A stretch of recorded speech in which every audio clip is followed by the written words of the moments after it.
காவேரி மருத்துவமனை நடத்தும் புற்றுநோய் விழிப்புணர்வு மாரத்தான் வரும் அக்டோபர் 5ஆம் தேதி திருச்சியில் நடக்க உள்ளது. விருப்பம் உள்ளவர்கள் தங்களுடைய பதிவை QR ஸ்கேன் மூலம் பதிவு செய்யலாம்.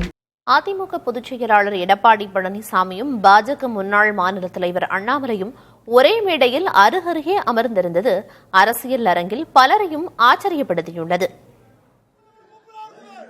சென்னையில் தமிழ் மாநில காங்கிரஸ் சார்பில் சனிக்கிழமை நடத்தப்பட்ட GK மூப்பனார் நினைவு நாள் நிகழ்ச்சியில் பழனிசாமியும் அண்ணாமலையும் அருகருகே போடப்பட்ட இருக்கைகளில் அமர்ந்திருந்தனர்.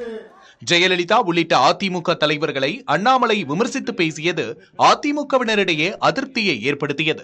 இதனையடுத்து பாஜகவுடனான கூட்டணியை முறித்துக் கொள்வதாக அதிமுக பொதுச் செயலாளர் பழனிசாமி அறிவித்தார். 2024 மக்களவைத் தேர்தலை இரு கட்சிகளும் தனித்தனியாக எதிர்கொண்டன.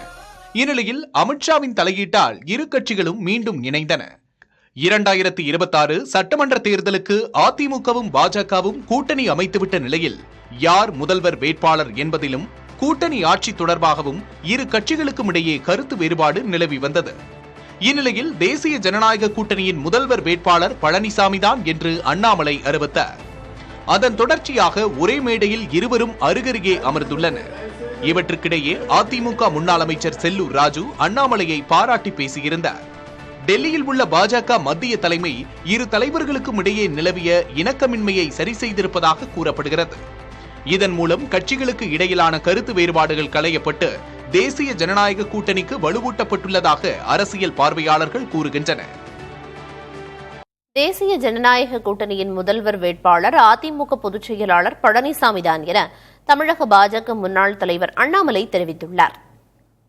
இன்னைக்கு நம்முடைய தேசிய ஜனநாயக கூட்டணியினுடைய முதலமைச்சர் வேட்பாளராக முன்னாள் முதலமைச்சர் அண்ணன் எடப்பாடி பழனிசாமி அவர்கள் இந்த மேடையில் இப்பதான் பேசிட்டு போயிருக்கிறாங்க.